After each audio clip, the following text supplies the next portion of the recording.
Welcome back to 102.7 Chop FM. We are the Nerds of the North.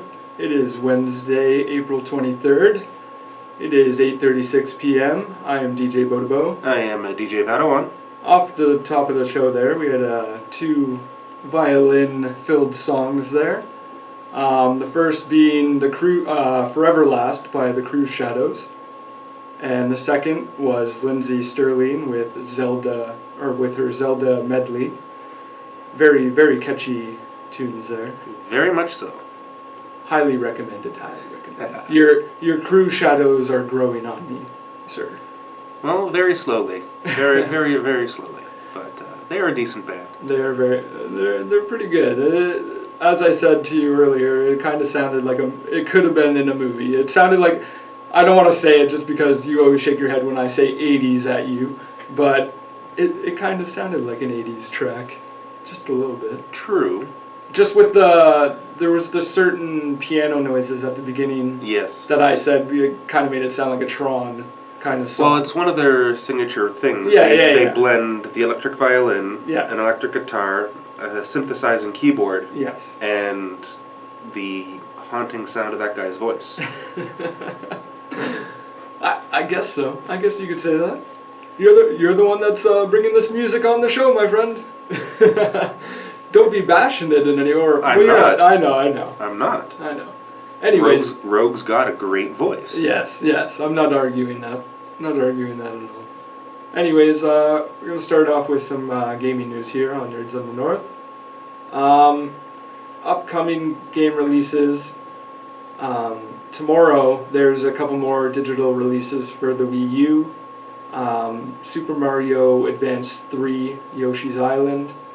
And I also noticed this one last minute, NES Remix 2, which I never seen. I guess it's one of those combo cartridges. This one apparently has, I think it was different. They're not so much cartridges, yes. They are just digital versions of a couple of different games. That's the thing, I guess so. Like, this one has some original levels from the games, and I guess some extra that were not in the games, but there's some Super Mario 3, Kirby's Adventure, and Metroid featured in this NES Remix. Those are both available on the Wii U tomorrow. Also tomorrow, Blaze Blue, Chrono Phantasma for the Vita and the PS3. I'm not sure if this was released for the PS3 earlier. I believe it is out for the Vita now, though. I never got into this series personally. I know I've heard of some hardcore fans of the series, but... Yeah, I've seen a couple of fans of the series myself, but it's not a game that I've actually sat down and picked up and played personally, so... Yeah. Also, tomorrow you can pick up Dark Souls 2 for the PC, which Dark Souls 2 was released in March for all the consoles. So if you're a hardcore PC gamer, you can now pick up Dark Souls 2.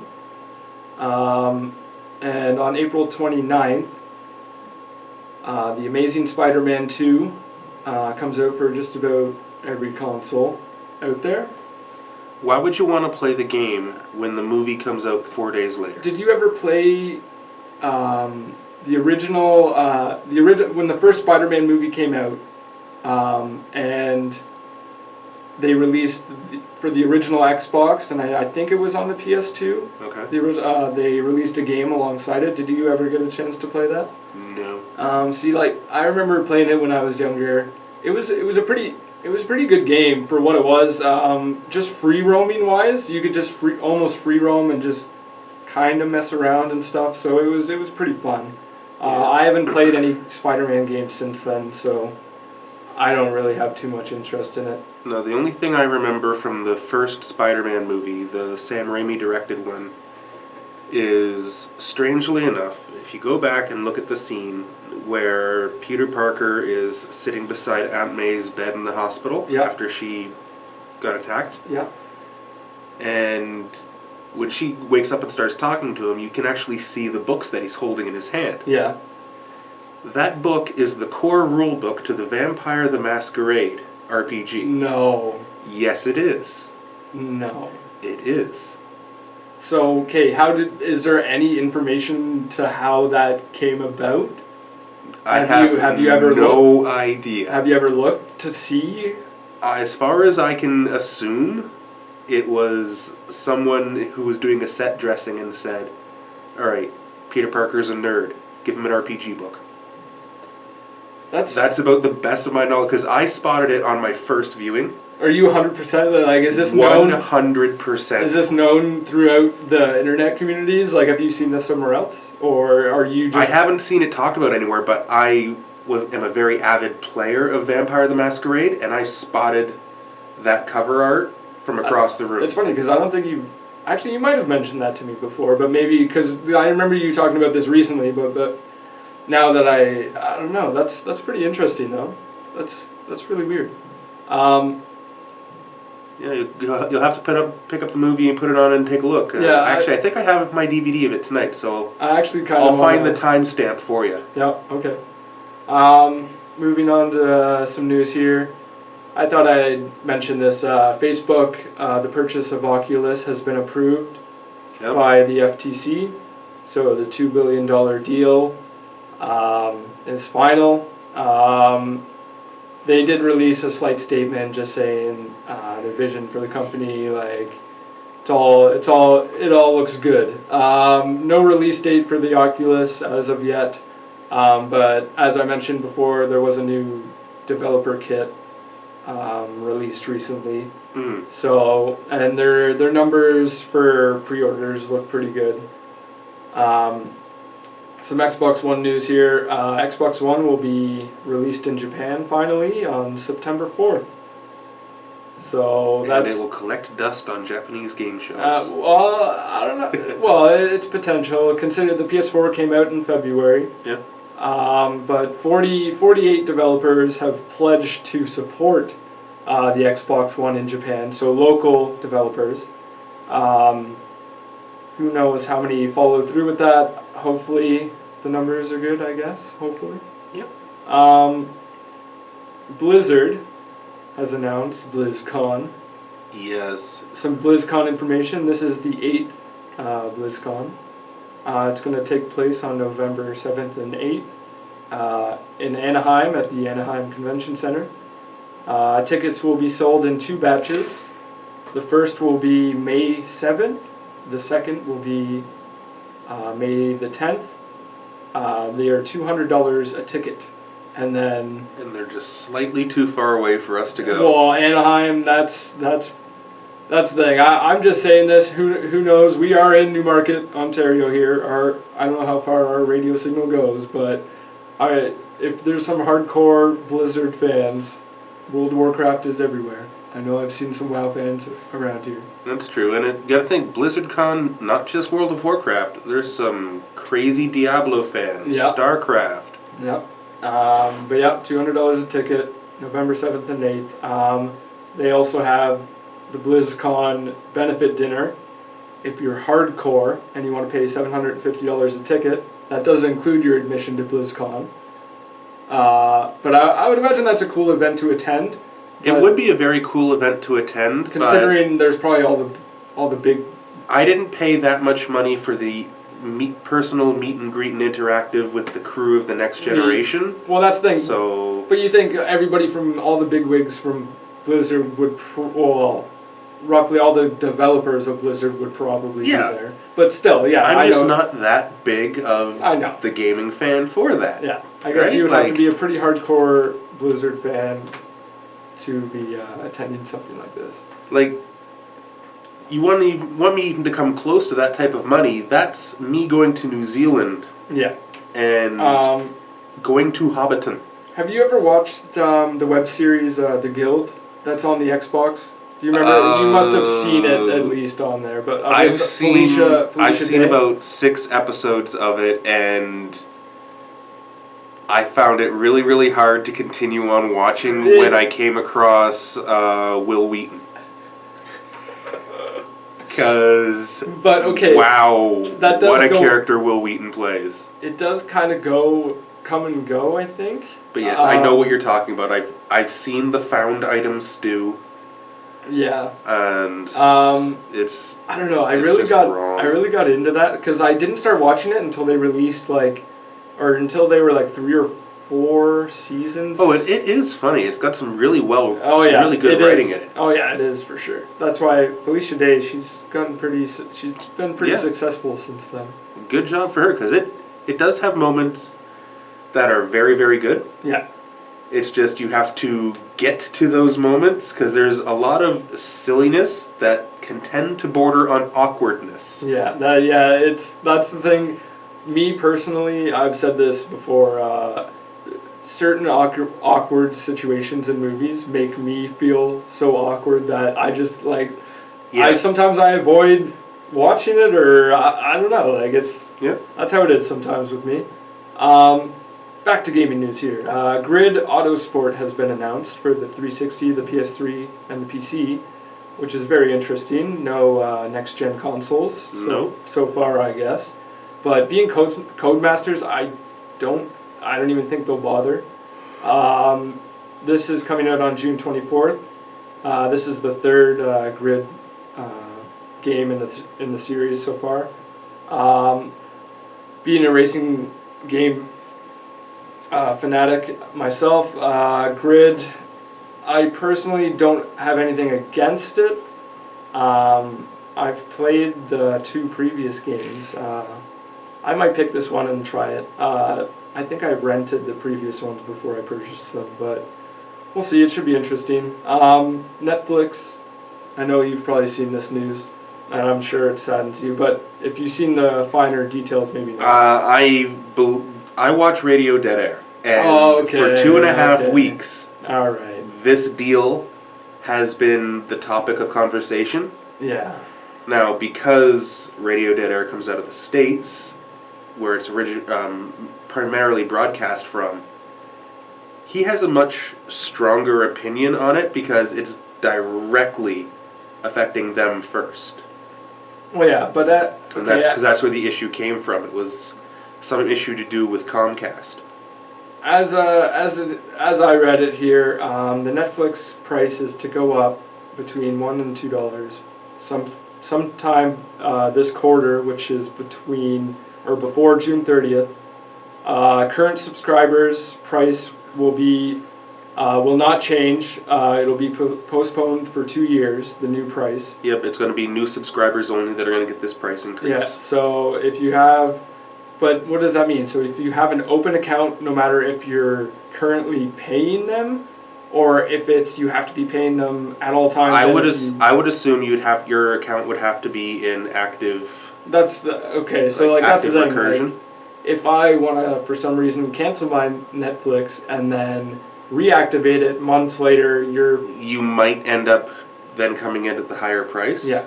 So I don't know. It's well, you got to think it's a grace period out of benefit for loyalty. Yeah. And if you stop paying and cancel your account, where's the loyalty?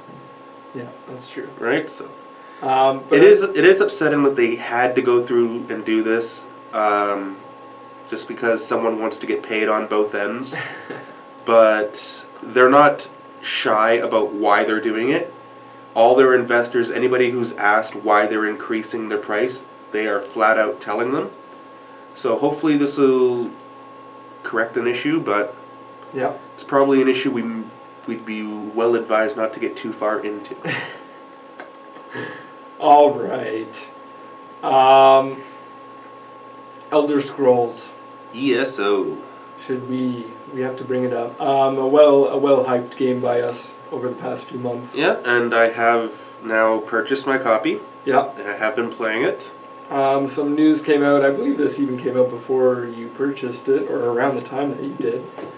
That Bug has caused ZeniMax Online Studios to close the guild banks within Elder Scrolls Online. Yeah, it was a duplication bug. It was really messing up the in-game economy. And the in-game economy as it is right now is strange. That's the thing, because I remember you mentioning now that you only get 1 gold per... Usually. Okay. See, that's the thing. Because I don't know if it was a boss that I was fighting, but had one person drop 3. Okay. I'm like, oh, okay, but usually you see a one gold drop. Now, that's different with the other MMOs. Like, if you look at World of Warcraft, there's copper, silver, gold. It depends on your level. It goes up and up as you... Right. Yeah. But it's one currency. It's just gold. So... Yeah. You can kind of see the price differences being allocated around. But at the same time, some things are just crazy expensive. They really, really wanted you to buy the collector's edition. Because the collector's edition came with your mount. Yeah, that's true. Okay. I'm going to quickly go through this. Thursday last week, Microsoft announced that it has shipped 5 million Xbox Ones. It's outpacing the 360 by 60%.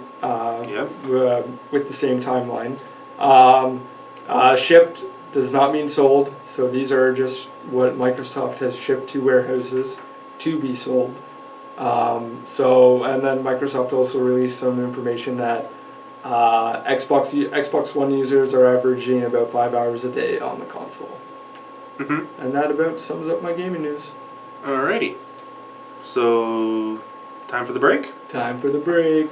Okay, well, we're going to give you a little bit of a musical break here on 102.7 Chop FM.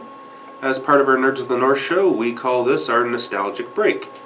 Usually this is where you're gonna find the crazy and quirky songs that we've had bouncing around in our head over the course of a week, and we decide to play them to get them out of our head. So to start you off this week, from Frozen, no, it's not Let It Go, but it is Do You Want to Build a Snowman? Welcome back to 102.7 Chop FM. We are the Nerds of the North, and that was our nostalgic break. So to start you off there, we had not the most popular song, but still a popular song from the Frozen soundtrack. That was Do You Want to Build a Snowman?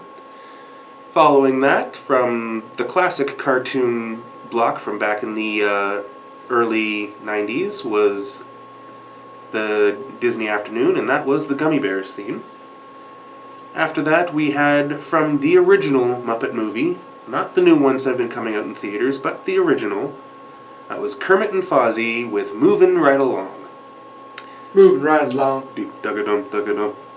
And to finish up there, well, that was Weird Al Yankovic with eBay. A parody of the Backstreet Boys song. Now that is going to be stuck in my head. Probably. Because I don't think I've heard that in a very long time. Probably. Well, that's the best part about Weird Al, because you'll hear the original. I guarantee you'll hear the original version of the song, and you'll immediately start singing the Weird Al version instead. I don't think I'm at that point yet. You have to listen to it a few times before you get to that point, I think. At least I do. Okay. Well, we're going to start you in here for some entertainment news, and to start us off, got some news here about the new Godzilla movie. Yeah.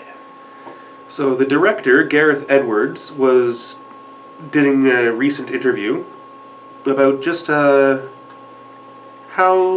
are they taking this movie? Is it going to be a comedy? Are they going to try and do better than the Matthew Broderick version?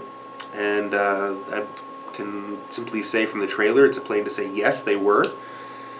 But he had said, we are going back to the seriousness of the original Godzilla film.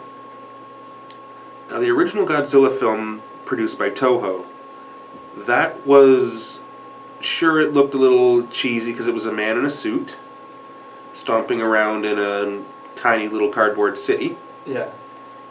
But the story behind that was very, very serious. It was all about, just what nuclear radiation and everything can do. Yeah. So it was a very serious film. The series didn't get silly until later on when more and more kaiju were being introduced to take on Godzilla. But the very first one, it had a serious tone to it, and I'm glad to see that they're taking it serious. It means we're going to get a good quality film out of this. 'Cause I remember before this film was even announced, me and you were talking about Godzilla. Yes. You were talking about Godzilla films, and Yep. you were very passionate about if it was going to come up again, like. That it has to be done like Yeah. the original. Yeah. Yes. So it's pretty funny, and it's not really surprising to see it come back up, considering Godzilla. Like, it's a lot of movies nowadays are coming back up. Everything's getting Yes. remade. Like, so I'm glad to see, like, there's been teasing that there might be a second monster in the film. I could see that even as an ending, maybe a possible sequel. True. Now, out of all the Godzilla monsters that are there, I don't want to see them bring out King Ghidorah right away.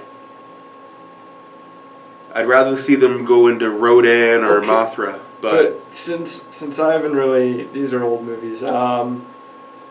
The original Godzilla, did Yep. that director do a second one, or did it just? I'm not 100% sure. Okay.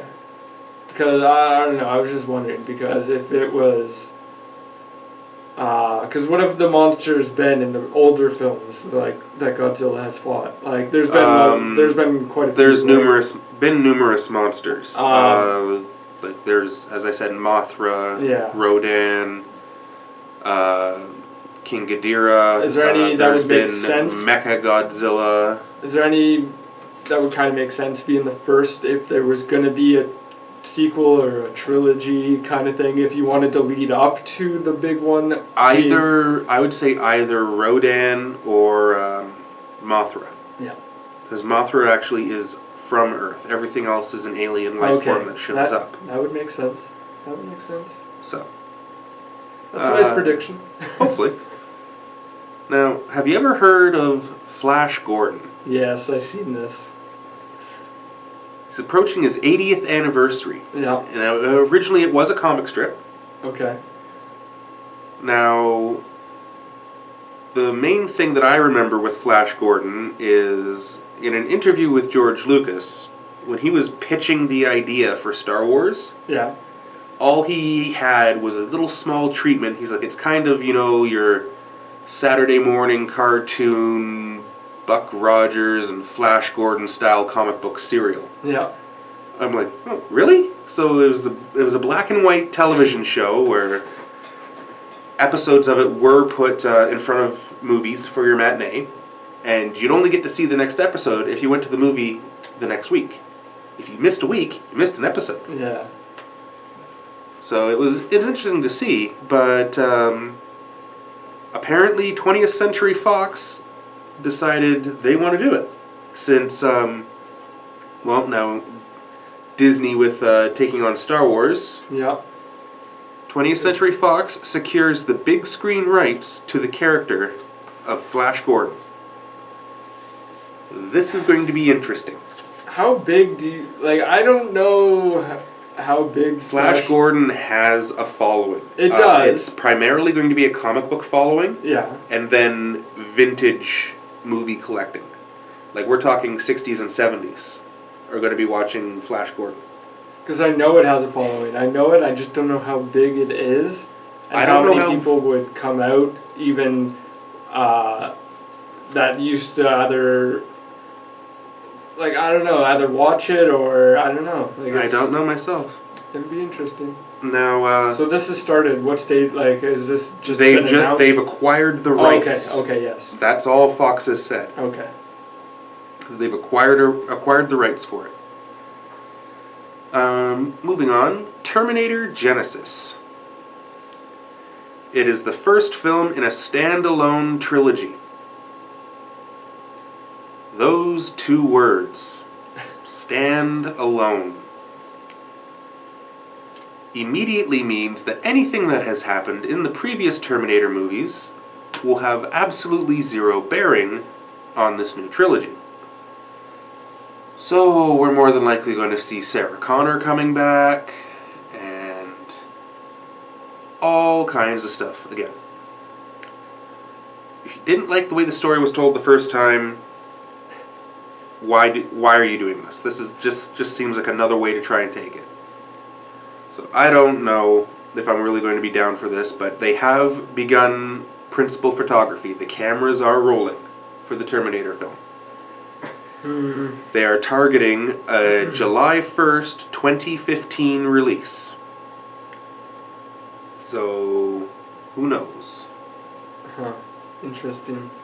Now there is, I couldn't really find much information about what this person has done before, but there's a gentleman by the name of Roberto Orci. He's done some screenwriting, he's done some other stuff in the works in Hollywood, but he's never really sat in the director's chair for a feature film.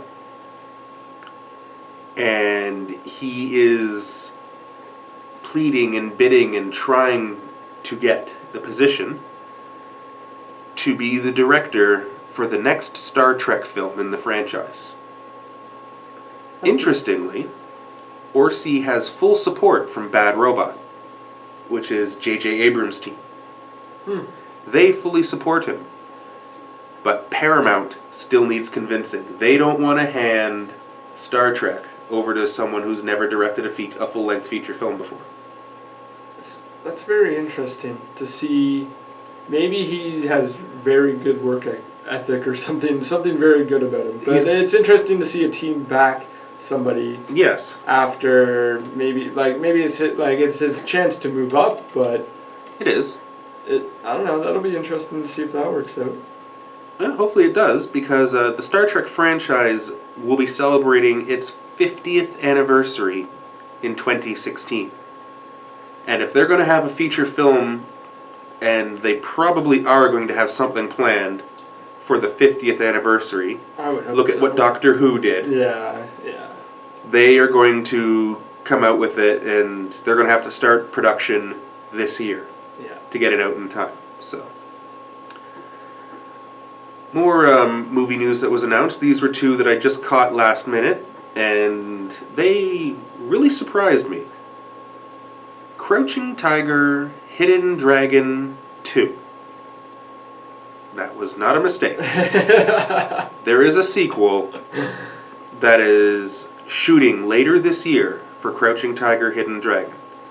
Its full title is Crouching Tiger, Hidden Dragon 2, The Green Destiny. See, that's one of the movies that you don't expect to come back, or one of the series you don't kind of expect. Well, it's going to be interesting, because The Green Destiny was the sword in the film.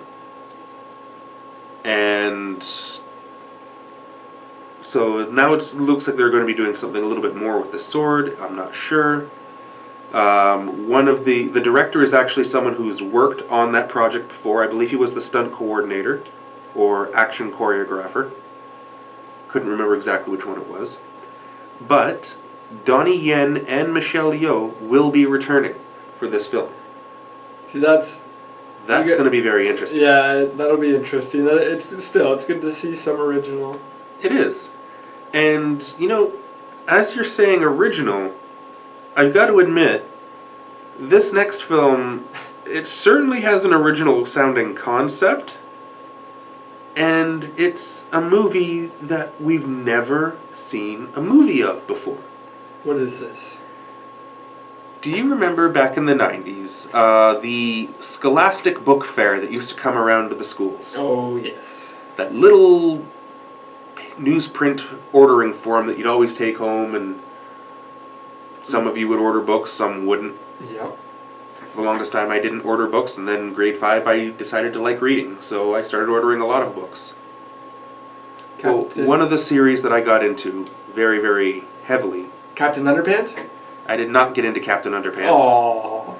I got into the Goosebumps franchise. Yes.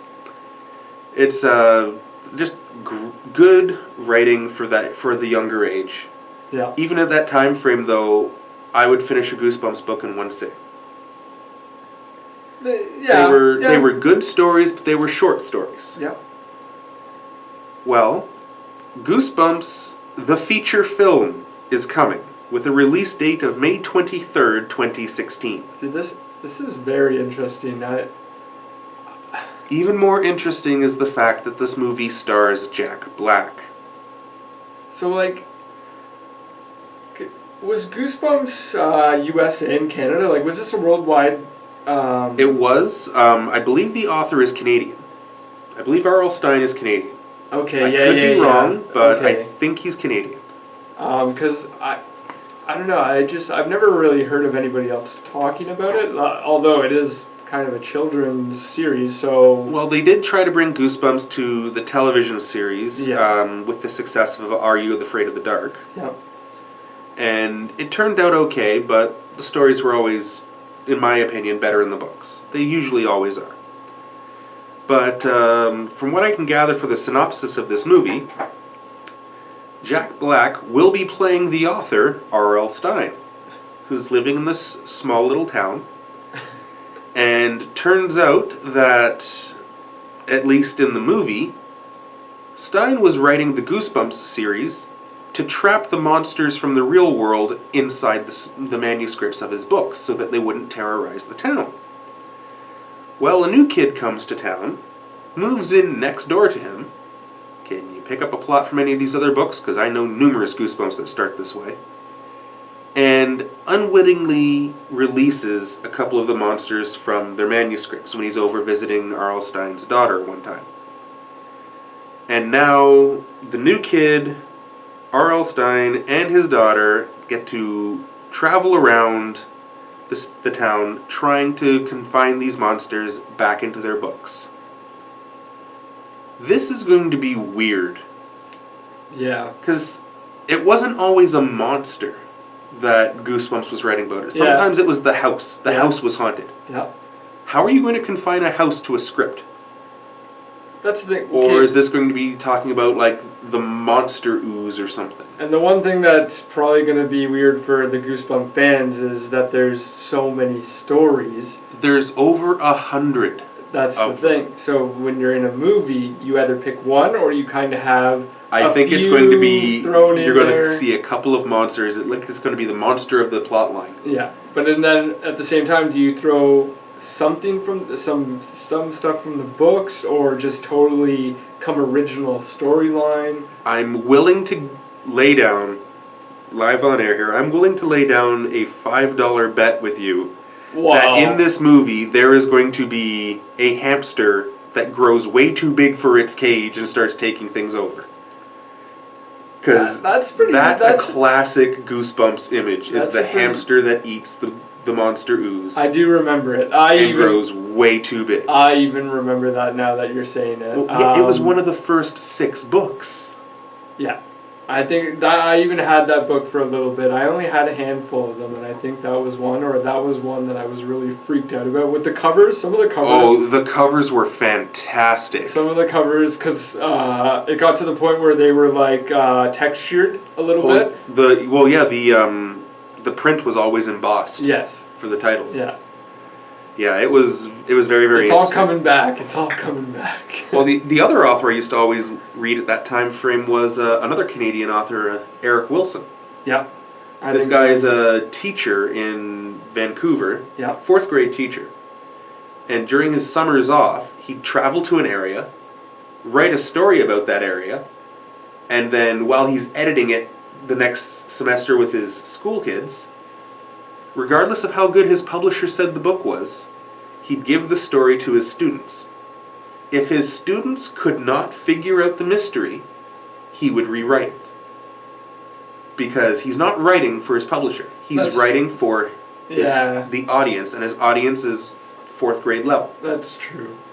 So there was a lot of really, really good books about this. And in fact, he came to my public school for, I believe it was premiering his 14th book, Inuit Mountie Adventure. That's pretty cool. And he read us like 3 or 4 chapters of the book, and we were left off with the main character sliding off the edge of a water tower up in the Arctic. And that's where we left off, and we had to wait until the book came out to go and read the rest of it. Do you remember if you ended up going and getting it, or was it? I still have it. No.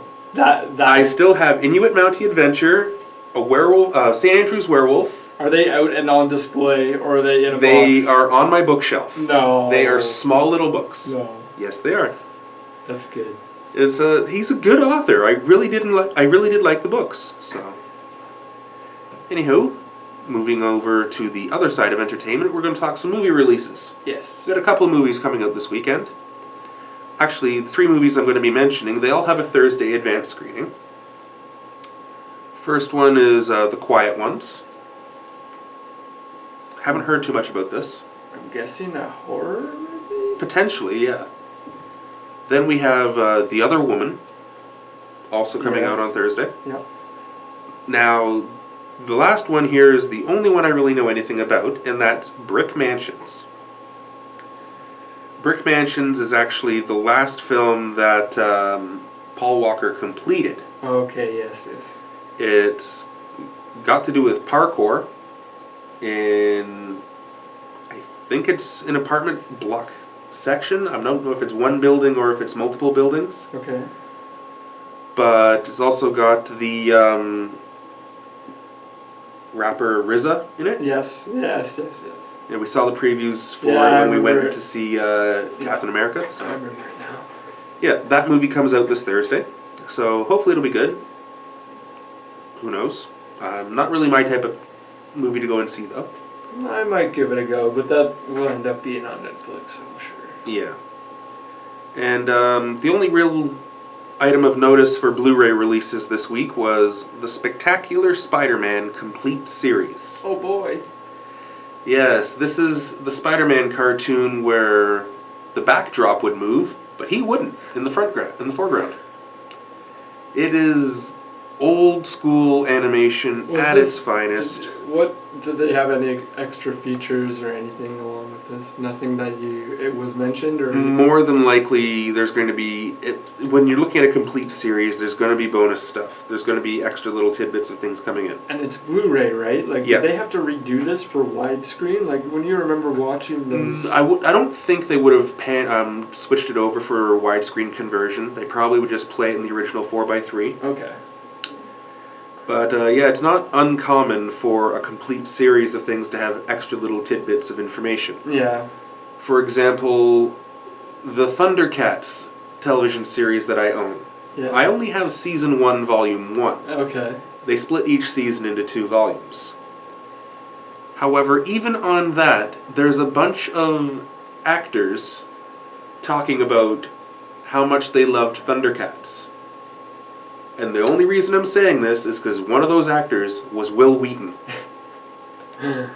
There's an interview with Will Wheaton about Thundercats where he actually starts singing the theme song.